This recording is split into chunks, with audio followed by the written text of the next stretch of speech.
we'd like to sincerely thank our Patreon supporters. Hey, what's going on, everyone? Kagan and I are at the National Reptile Breeders Expo in Daytona.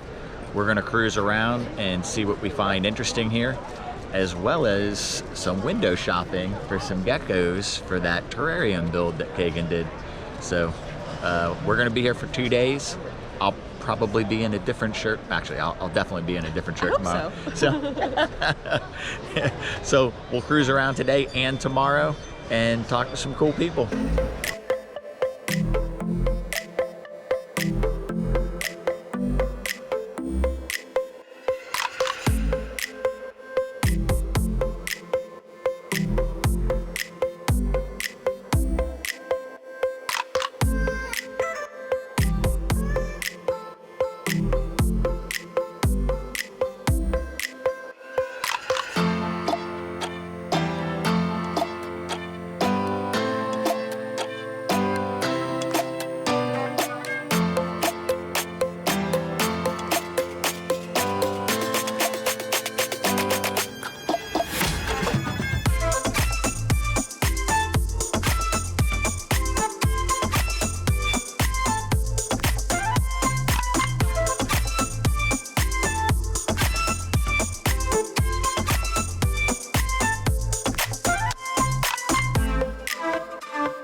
All right, be careful. We're standing here with Tom and Kara of the Tortoise Outpost. They're also here in Florida, so somewhat neighbors to us. We're in Okeechobee, and you guys know that we fell in love with the Yellowfoot tortoise at the Alligator Alley in Alabama, and Tom's got some babies here, and they're reasonably priced. And, you know, since we saw that large Yellowfoot, we did some research, mild research. Tom just taught me a lot more. You're very knowledgeable, and we appreciate that. That there are larger and smaller varieties, and he seems to know all the different localities. And it's something that we want to purchase for our property. So, Tom, we'll be contacting you. And I'll hook you up. Okay. Excellent. So, look how beautiful these are, and could you maybe give the channel just a quick description of the larger and smaller areas? Babies don't know that. So Large Yellowfoot tortoises come from everywhere. Yes. You can get them out of all populations. You'll have a large tortoise pop up. Just like humans. Just like humans. Typically, the largest ones are females. The differences are the body shape and the coloration changes by location. Now, would the larger ones be in a different area of the forest for a certain reason? They tend to be deeper in the forest where there's constant water. Creek beds. You find most of them around creek beds up under the edge with the tree roots and things like that. After heavy rains, you find them in the roads, in the potholes in the roads that are full of water. Yellowfoots love water. They like to wallow. They will spend 90% of their time in the water if Which they have we the find a opportunity. lot of tortoises really seem to enjoy that. Sounds like our Dabros. Listening to you, and I'm one of those people, I'm always trying to solve problems and think about what is ideal for me and my property.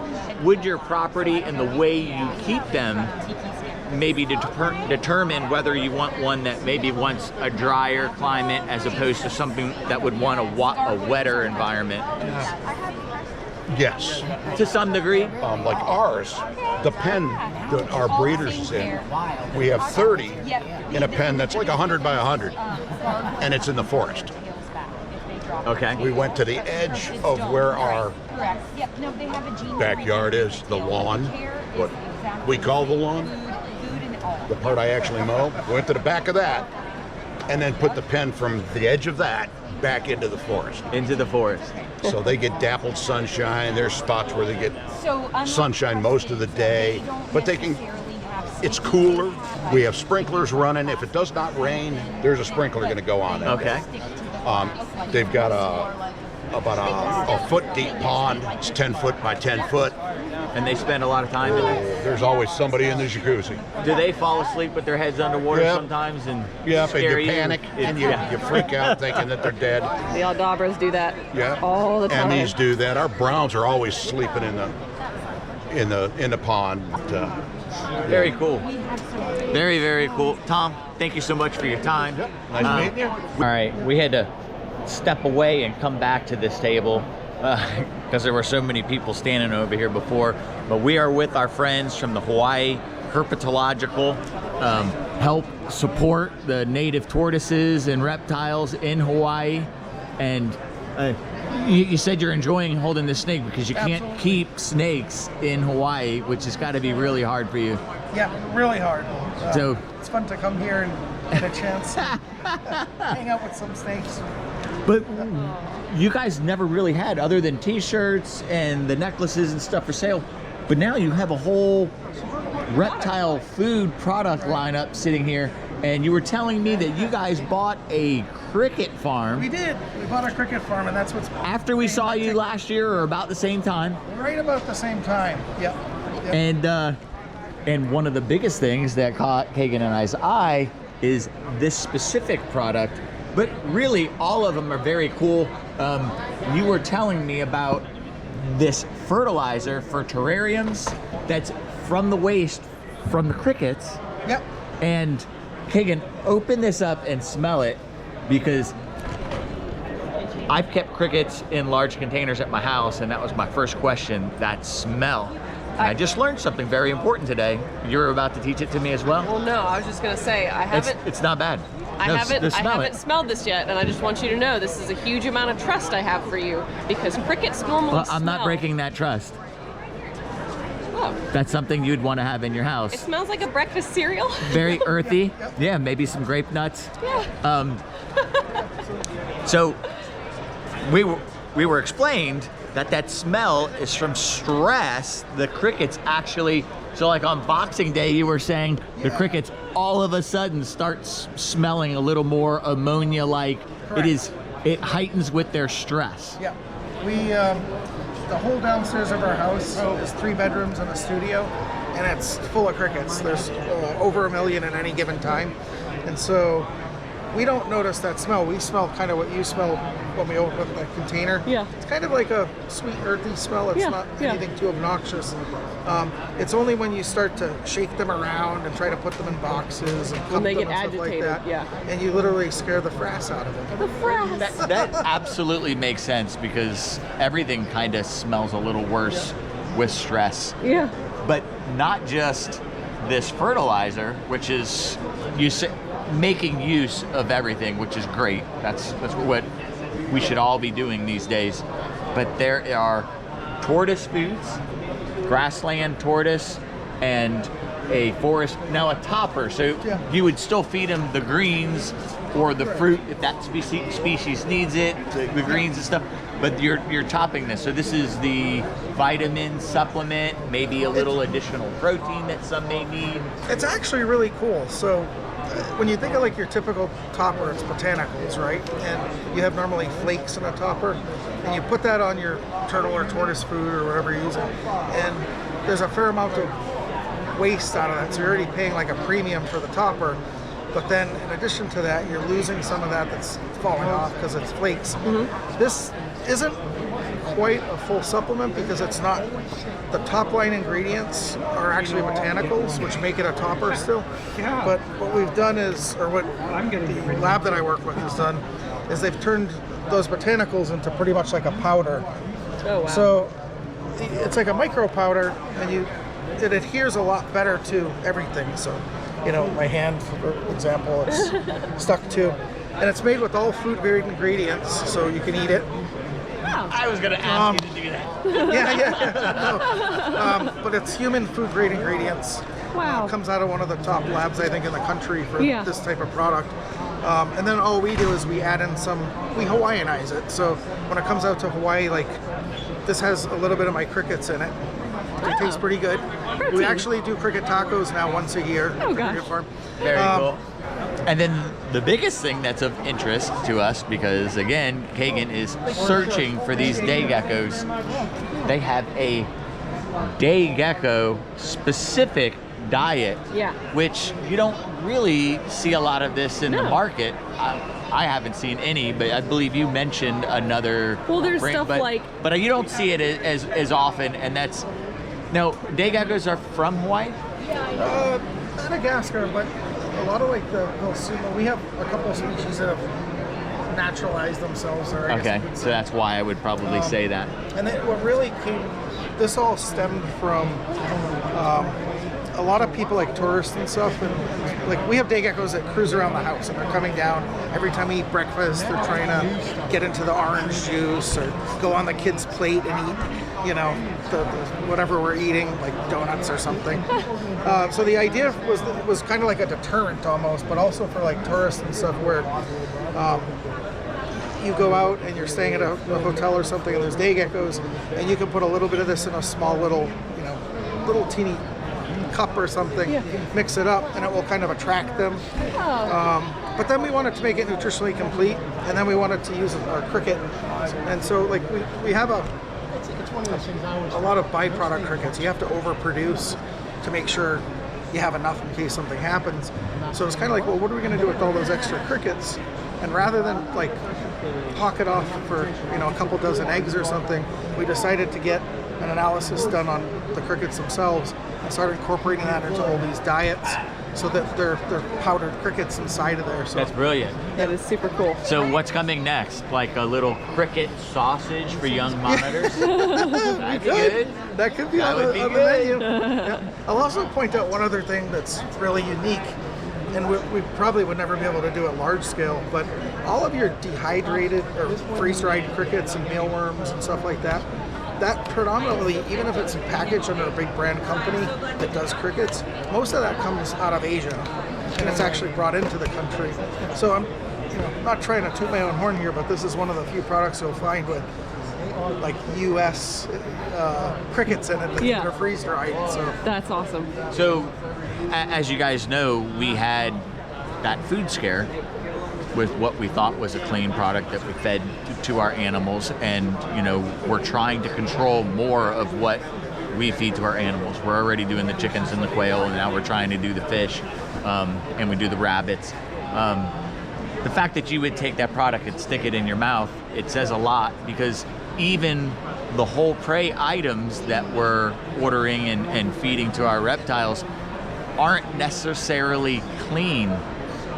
Fruits, vegetables, like it's hard to trust a lot of everything. And the fact that you'll take your product, stick it right in your mouth, says you stand behind it. Yeah. And that means a lot. So can we purchase one of these for our future day geckos? It'd be cool to go home with one.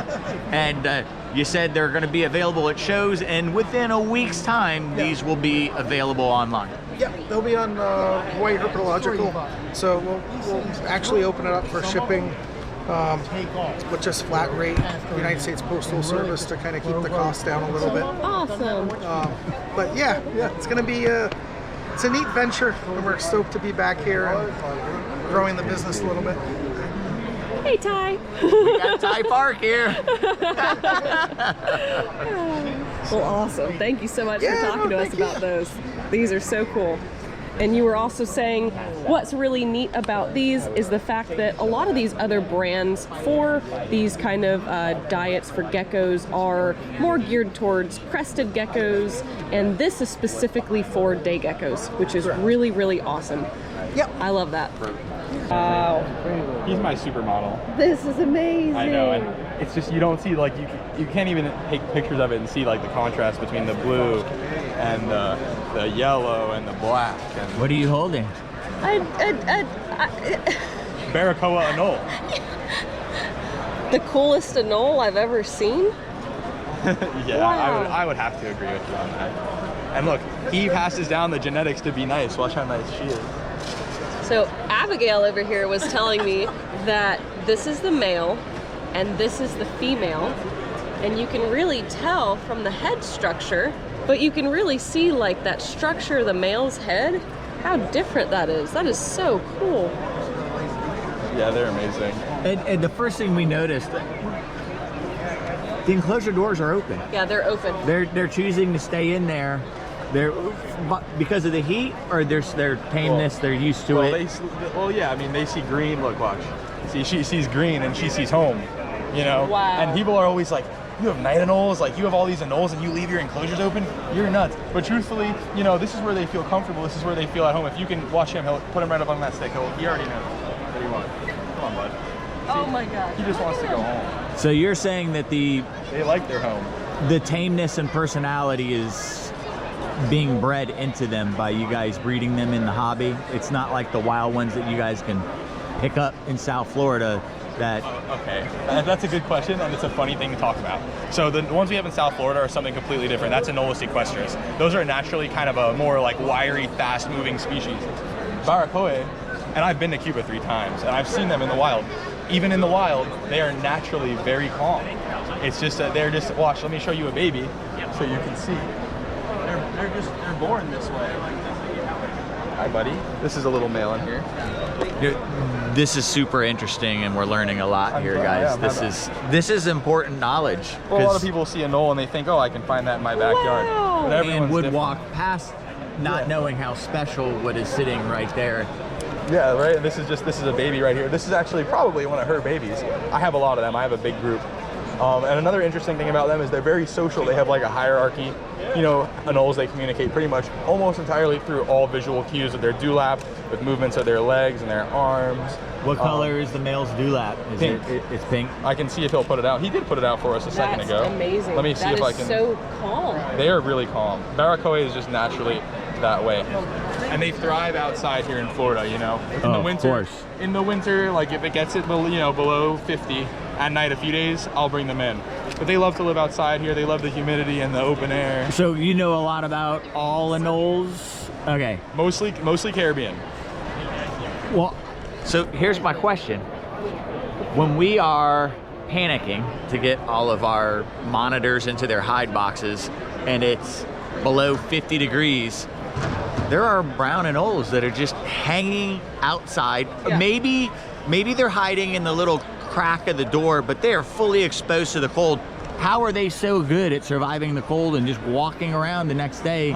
That's a great question, actually. Well, brown anoles, as everybody knows, are one of the most successful reptile species on the planet. You know, think about brown anoles. They're everywhere. They're introduced and invasive in so many different places, not just in the U.S. I've heard that you can find them in other countries too introduced. Maybe I heard about them somewhere in Asia. I know they're in California, in Texas. They're everywhere. So they're just a highly adaptable reptile species because they're a generalist. You know, some anoles have special requirements. The brown anoles are just such a generalist, and you can find them in Cuba everywhere, island-wide, and that includes up in the tops of the mountains, where, like, you know, there's a few mountains in Cuba that get up around 5,000 or 6,000 feet. It gets cold up there, so they just have those adaptable genetics. Brown anoles are a real generalist. Actually, we talk about them. Look, these are just your normal Florida brown anoles, but these are the red line.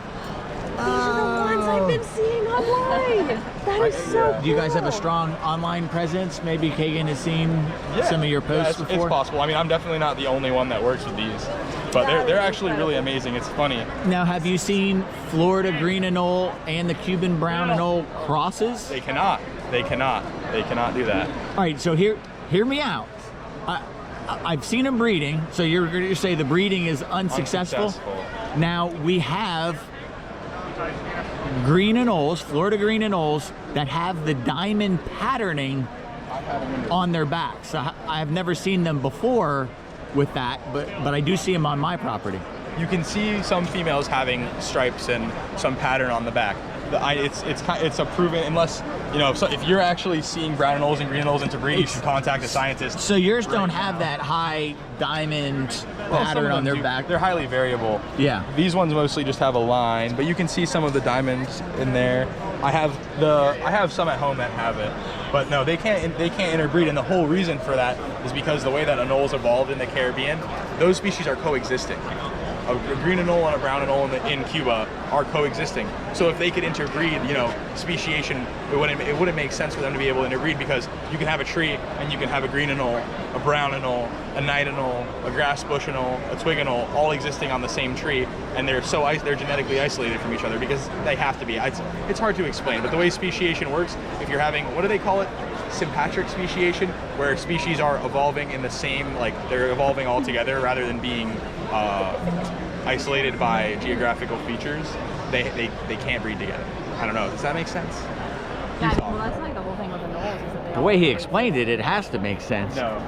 All right, sorry. The conversation kind of went in a very educational direction. I can't believe how much I've learned from you guys.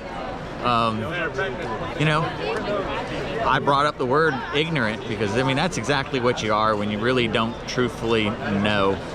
And I'm gonna walk away from this couple educated. Kagan is freaking out because she just realized that they have something else in their booth. Probably by me and a lot of other people, anoles are a slightly overlooked species, but they are 100 times more interesting to me just after 10 minutes of conversation. Please check out Crown Giant Anoles. That is the correct way to say it, right? I heard somebody saying that anole instead of anoles. I mean, And I'm looking at the spelling. Well, anoles is the genus. Is the genus. Of all anoles. So. You know what? It was Clint's Reptiles. Please let me know if Clint was saying it incorrectly or I am now, because I do like to say things correctly. But I can't thank you guys enough for your time. Please check them out. Kagan will share their logo and stuff a little better than I did on this camera. Amazing animals, and I'm glad we stopped by.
right, guys, we are standing in front of Tartaruga Reptiles. We actually had a really long conversation with this couple yesterday and walked away, and then like an hour later we were like, why the shit did we not film that? They were so stinking nice. We need to be supporting the people that are truly nice in the community, and we are back with Zach and Jillian. And you were just telling me, I think I got the light in the way, I got a bad perspective sitting on the chair, what Tartaruga means. 'Cause I wasn't sure if it was a name or... It's Portuguese for turtle. Portuguese I'm for Portuguese, turtle. my mom's from Portugal, so I thought it was very fitting to, add some of my culture into it. So. That's awesome. That's awesome. And you guys are located In roughly Fort Myers. Fort Myers. Actually, So Cape Coral now. pretty close to us. Yeah. Phenomenal. And you were telling us yesterday, most of your reptiles are actually housed outdoors. Yep. We That do is almost so everything cool. outdoors. Besides the snakes and stuff. Actually, all our captive bed rough greens are gone. We Oh, keep those wow. outdoors too. You sold them all. Yep, sold them all. Congratulations. Thank you. Super cool. But yeah, everything does really great outdoors in Florida. I mean, it's so tropical, and the humidity and the heat is just like perfect for almost everything. So, Yeah. I mean, there's so many invasives, so it just really shows that you can actually keep all these reptiles that we've been trying to keep indoors that aren't so successful sometimes when we try to keep them in the house.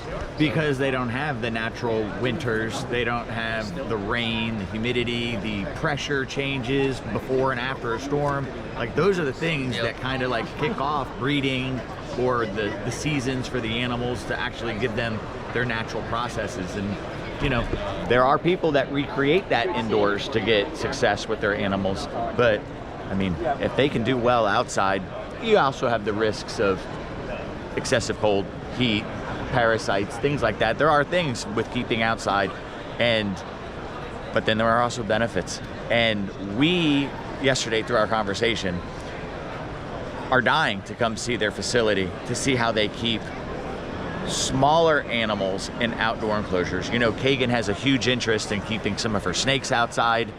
She keeps talking about it. She keeps sneaking them into any empty enclosure she finds in the driveway. All of a sudden, there's like snakes crawling around in it. But she's finding more and more interest in some of the geckos and anole species.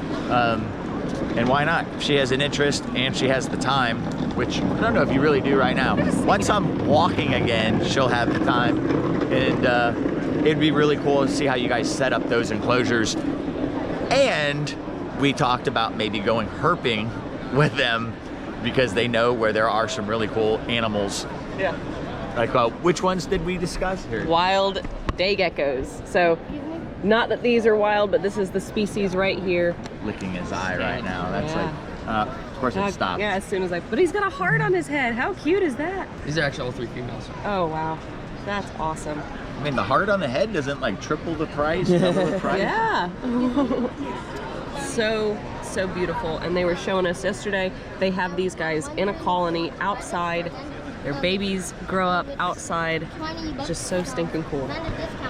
So these guys are eastern collared lizards. These are from 2 separate clutches, and they did produce them themselves. And they were high blue. Yeah, high blue and a high yellow pair. Look how beautiful. And one on the side.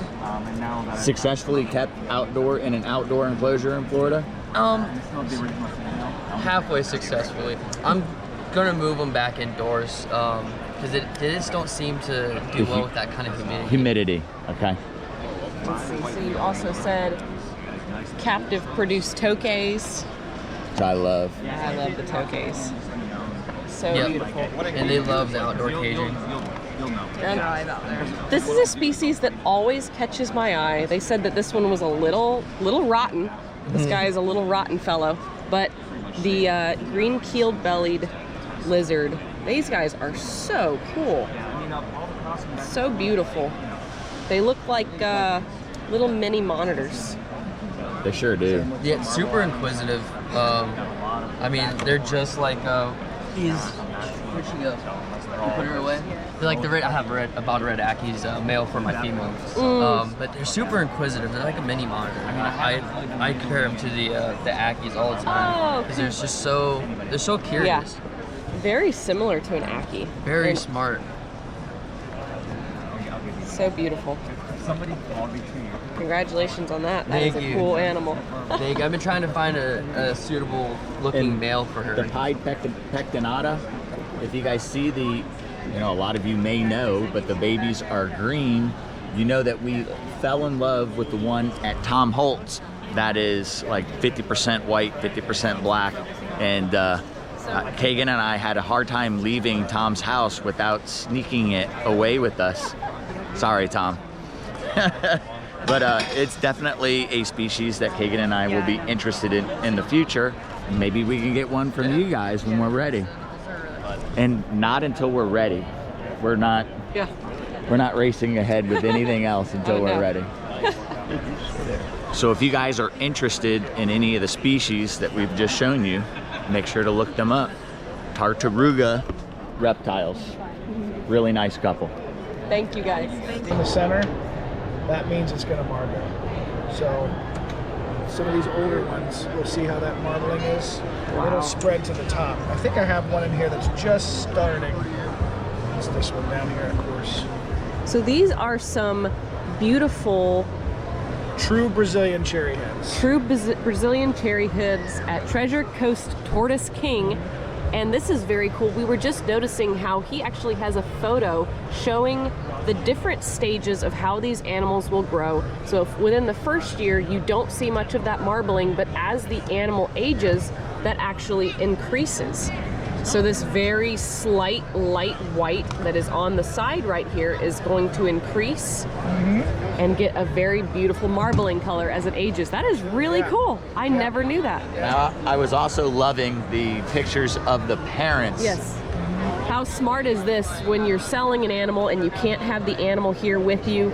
You've got mom and dad pictured right in front of the babies so that you can see exactly what the parents look like. I know a lot of reptile people out there really love to see the parents because that can influence a lot of what the offspring end up growing up to look like. So that is a very, very smart idea to have that. This one we have a pairing of a West Coast Ghost Hypo Redfoot to a Brazilian cherry head. So all these are, and the West Coast Ghost line was created with cherry heads. So these are basically cherry heads, but 100% hypo. Wow. Beautiful. Hello there. What are you getting? Cactus pads. So this is the type that doesn't grow the spikes on them. Still has like the little fine hairs. It's the fine hairs, so there's a few right there that's gonna fall off real easily, but it's not the big thorny spikes. So these are perfect for tortoises, and we can plant these and propagate them and grow more. Smart. Good for iguanas like them, bearded dragons like them, the Euromastics like them. Can't you make a soup from them as well? Well, you can also find them at like the Latin food markets because they a lot of the Latin people use them in like a pico de gallo or some type of salsa like that, or they cook them. I've had them in tacos, really good. They just scrape all the stuff off and strip it out, and they like sear it, pan fry it a little bit, and it's really good. Making me hungry. Yeah. All right, if we grow enough, Yeah, I'm there sure you go. Kagan will try that.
right, we are standing with our good friends Jonathan and Mike.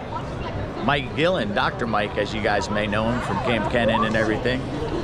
Palm Beach Colubrids. What do we have here? This is a Barron's Racer. Village Rise Baroni. These guys are from South America, mostly in Argentina. They live in the Grand Chaco Valley. Absolutely stunning. This is a male or a female? This is a female. Are the babies that are on the table hers?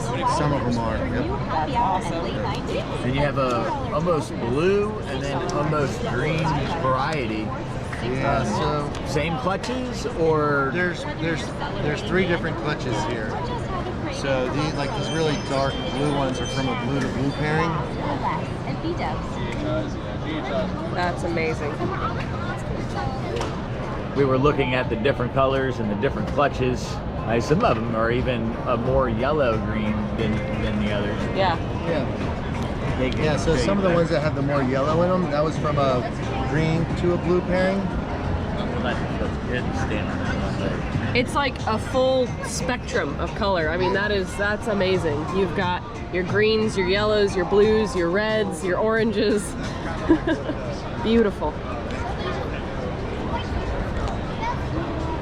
And I got to show Jerry all the photos of your facility last night. Oh, you did? It looked So impressed. Yeah. Thank you. We're dying to go see it. Yeah. That's how you set up snakes. Yeah, it really is. The enclosures are like super naturalistic. What are those? Like the 5-finger palms that you have growing in there, or lady palms that grow in the clusters. Yep. Yeah. Lady palms, yep. Looks beautiful. Thank you. So awesome. All right, guys, we are with our good friend David at Tiki's Geckos. What's going on, man? What up? Ah. We got a lot of variety here today. We got a bunch of false water cobras. We got these really cool red albino bull snakes. It's shedding, as you can see, but you can see that color peek through there. Even where it still has the skin it needs shedding, it's still super bright. So That's these right. guys are just, I love these. This is one of those that I was having a hard time packing. And then of course, it wouldn't be Tiki's Geckos without some of our geckos, and this is called a Henkel's leaf-tailed gecko. This is not very common here in the States. You usually see the mossy leaf-tailed geckos. These get a little bit bigger, but check out how beautiful that tail is and just that little fringe they got on their beard. Helps them hide so well and Oh, blend yeah. in with their environment. Yep, that's why they have it. They'll just completely lay flat. There's no shadows or anything against the tree. And you put these guys on bamboo or any piece of branch that's similar to what they look like, and they just disappear. Pagan was drooling over that yesterday. Oh yeah, they're awesome. And they get bigger than this, believe it or not. Most leaf tails are small. That's some serious jumps. Yeah. Oh yeah. I think he's got some extra hydraulics going on with that tail. Yeah. I'm used to the crested gecko jumps, which are like halfway. This Yeah. guy goes right over. Oh yeah. Yeah. Well, he's got a propeller. Yeah. Yeah, there you go. See? That's what I'm saying. Beautiful. Yeah, they're awesome. Really. These are cool too. Look, I'll show you these. There's human beings that don't even do that. Yeah, exactly. These are called, if I could get this freaking thing open, these are called cave geckos. Wow. And they are just beautiful as well. Look at that pattern and color. So I've got a couple. Yeah. That's amazing.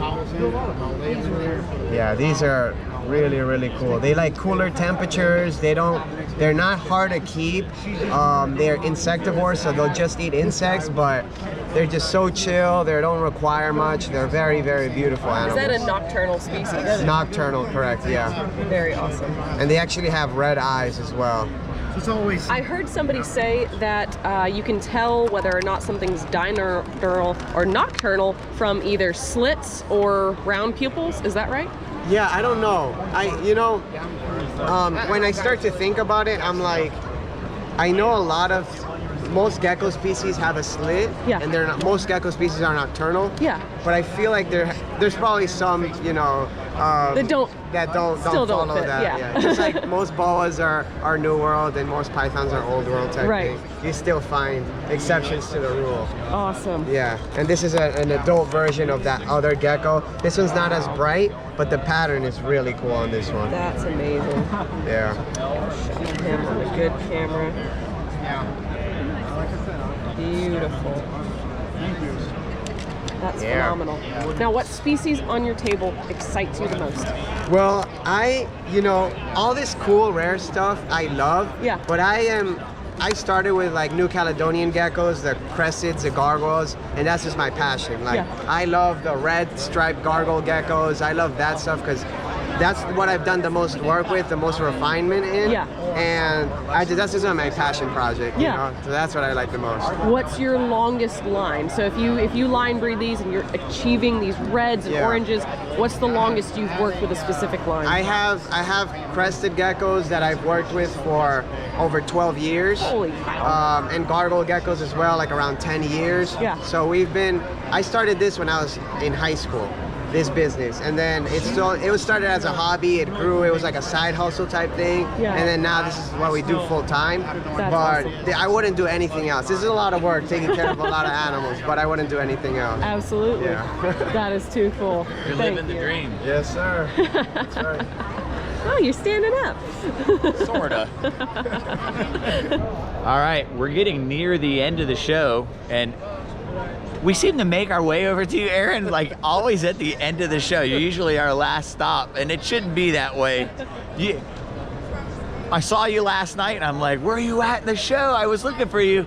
They've got the tallest sign in the entire show. Aaron at Wild Cargo, always a pleasure to talk to you. And I was like, what do you got interesting to talk about? And he went right into the genetics of boas. And I've noticed your booth is more and more boas, more like crazy colors and patterns. They are getting these insane colors and differences in the snakes by breeding. And but once they get to that point, it kind of loses me. I am not that technical of a person, and as Aaron was explaining it out to me, I felt like this is a much better interview for Kagan. Kagan's getting some beautiful shots with the camera while I'm doing this. So why don't you maybe start telling us? With boas, like if you hop in now, if you want to breed them, you can, there's not a lot to really learn. There's definitely some stuff. It is a little daunting, but nowhere near what a ball python, a beginner needs to learn. My son starts talking to me about ball pythons. He knows a lot of stuff, and because he's young and his mind's a sponge. And I'm like, you start talking ball pythons to me, and I'm like, oh, click, I gotta go. You're scaring me, But there's so many. So with boa constrictors, there's color, there's pattern, and then there's localities. There's not a lot if you want to jump into it. The time is now. Don't wait. And then beyond that, I always tell people, don't breed. Just enjoy animals as pets, because pets are wonderful and we should all have pets. These are much simpler to take care of than a dog or a cat or things like that. They live, poop, pee in a cage. We keep things right and things are done right, and the animal lives a very enriched life, and they're well taken care of. So in the boa world, obviously it's the largest snake you can own in the state of Florida right now, but obviously if you go outside of the state of Florida, there's other animals and stuff. But again, keep animals as pets and enjoy them. May I interject real quick, Aaron? And correct me if I'm wrong, but through captive breeding and people breeding the boas younger, are we not seeing, because a boa constrictor sounds pretty daunting, like a really, really large snake, but they're not as large as they used to be. Correct. Or through this breeding, people are selecting smaller ones. Yes. And so it's not as, right. Like, what would someone expect from some of the lines? There are boas that will max out at. So you have BCI, boa constrictor imperator, and BCC, boa constrictor constrictor. The two lineages are basically a geographical range. From Colombia north, you're BCI, and south, you're getting into the BCC. And it's you can play the line with like there's no borders. The snakes don't understand borders, but respectively no Guyanans, Surinams, all the stuff that you start getting into when you get true South American boas, they can attain some size. Males 8-9 foot, females up to 15 foot, which is pretty big. I've seen insanely big. Yeah, most of the stuff that people are going to have for boa constrictors are going to be in the BCI range because it's where the color is found. There's a couple color, I can't truly respectively say color, but definitive patterns that I've seen coming out of the BCC stuff, the stuff that gets bigger. But most of that stuff for locality fanatics is a locality thing. They keep all that stuff going because it's where the boas respectively came out of. Now, as they ventured north into Central and then coming up into Mexico, things like that, the environment got harder. Food is scarcer, so you're not truly in the Amazon and where you're undisturbed, so the boa constrictor species kind of gets smaller, so but that is where the color and the patterns and things like that are truly coming out of. So what has happened is people have mixed the BCI BCCs because obviously they're compatible, it's still boa constrictor. Sure. So that's why if it's a true BCC, then yeah, you may get some size out of it, but if somebody sells you a Guyanan or Suriname and they're unsure, you might not. Plus also you have to feed them. People aren't really ready for that. Feed them and house them. That's right. And in captivity we have caloric intake and caloric outtake to understand. In the wild, they've done studies where they can get a boa to 6 foot in 1 year because it's eating, and then it also has caloric outtake. It's like you going to the gym, you're stressing your body, then you eat, and then you're growing. Whereas if you just eat and then sit on the couch, well, we all know which way we grow. It's the undesirable way. Sure. So, and in snakes, on the other hand, a lot of times you'll be told only feed your snake, once a week or once every other week, which respectively, that's about right. And in the real world, they eat everything all the time because they have a lot to deal with. They're also feeding parasites. They're not living in a clean environment. They're also have this colony of bad stuff inside of them that's eating 20 to 80%, depending on their infectious rate of all that stuff. That's eating the stuff that they're eating. So they have to continuously eat and eat and eat. So there's a lot of stuff that goes into understanding that, making that transition into captive husbandry versus where they came from. And of course, that's what they've learned throughout the years. But boa constrictors are hot, man. I love them. They eat. I always like boas. Their musculature, the way they feel, they're very almost square. Yes. And they just feel more solid than a python. Kagan has really opened my eyes to the intelligence of a lot of the snakes, and she's definitely shown me how some of them really look for that attention. Yeah. And that's really cool. I wanted to get into this very special boa project that he wanted to tell me about, but I almost feel like we're not going to have time to go pick up the very last thing we need to pick up today. So we're going to have to rush over to the other room to get something done. All right, guys, don't forget, if you're ever in West Palm Beach, Wild Cargo, look them up, go in there. The store's always cool to walk around, and always good people in there. We're on to the next. All right, guys, we are on our way out of the expo. 2 days at a reptile expo with we didn't go crazy last night, but it is a lively night out with a whole bunch of friends and staying on and talking. I'm sorry, it is exhausting. It is tiring. And not eating lunch. That's especially hard on me. Crackers was not enough. No, crackers are not enough. We're gonna get in the truck and get on back to the house.